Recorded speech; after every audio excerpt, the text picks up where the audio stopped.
Once, film grain and typewriter errors were accidental. Signs of human touch we now romanticize as real. We trusted them because they couldn't be copied perfectly. These flaws became proof of the real thing, like a handwritten letter versus a printed one. But digital tools changed this. They let us replicate everything, including those mistakes, at will. The paradox. Now that perfection is easy, it raises suspicion. If you can make perfect music or flawless photographs from your phone, why trust them at all? Plugins and algorithms that make fake look real. Instagram's filter doesn't just color, correct. It reeks of authenticity. It's not about the photo anymore. It's about the story behind it. A moment captured in imperfect light. The same goes for music production. Auto-tune used to correct pitch, but became a stylistic choice. Like Cher in 1998, or Kanai on Ada AIDS and Heartbreak. These weren't accidents. They were brand choices that turned artificiality into art. This is authenticity 2.0 die. Not a feeling or an accident, but a design decision sold to us as natural. It's the digital equivalent of a hand, thrown vase stamped with artisanal. We no longer seek truths. We seek curated emotions. The line between real and manufactured has blurred so completely that we now pay for the right to believe in it again. In this new economy, even our imperfections can be ordered from an app.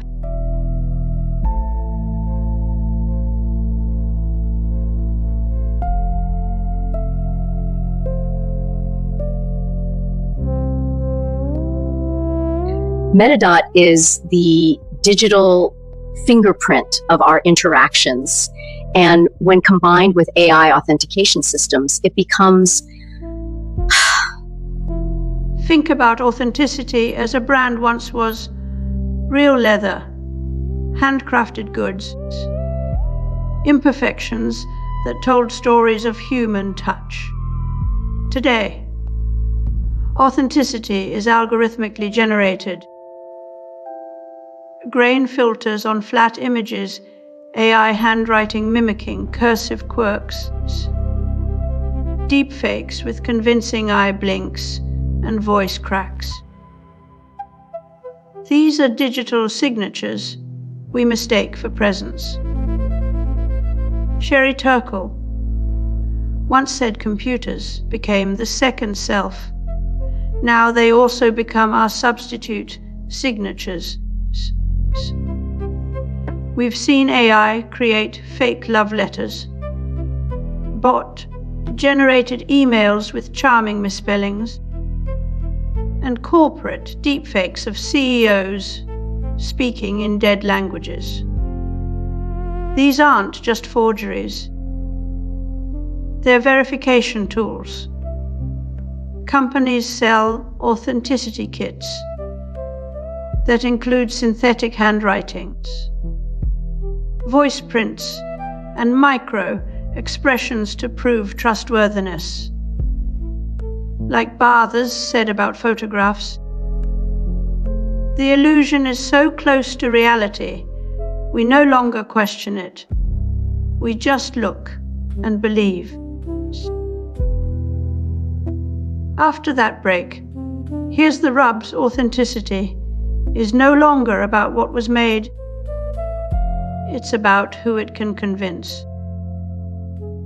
We're not just seeing a world where AI fakes are indistinguishable from real ones. We're living in one where the line between artificial and genuine doesn't exist at all.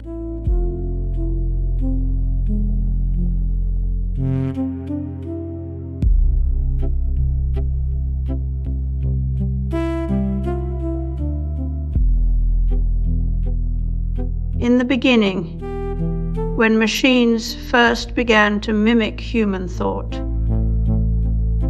people asked whether they could ever pass as us. Sherry Turkle wrote about this early conflict between rule-based transparency and emergent behavior, where some believed computers should follow strict logic. Others saw them as unpredictable agents. The question wasn't just technical, but philosophical. If a machine could simulate creativity or judgment, did it matter that there was no mind behind the curtain? These early debates. A film titled Dreams of Violets was released, entirely AI, generated for 2,000 in 2 months. It doesn't just mimic the look of cinema. It mimics the subtle imperfections that make human storytelling feel alive, hesitant pauses, awkward dialogue, even emotional arcs.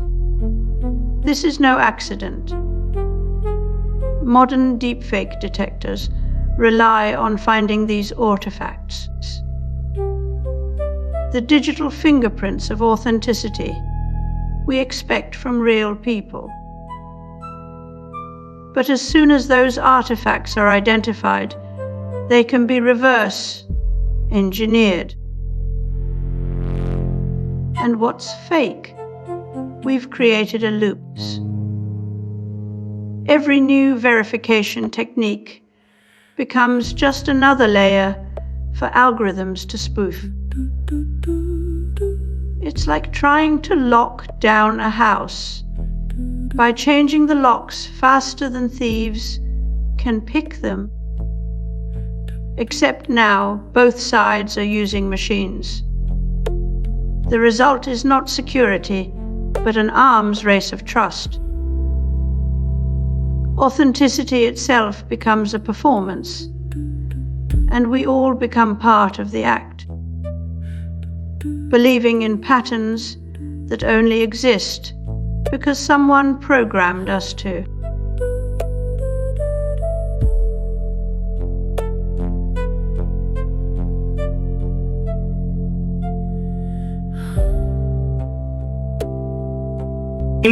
Are only giant tools under the control of many thousands of men whose daily work is giving the public better performance, new luxury, and greater convenience in transportation. No manufacturer pays his workers more than the makers of Chevrolet. Whole towns, even cities, have been built around its factories. Let's take a look at some more of these machines and their guardians.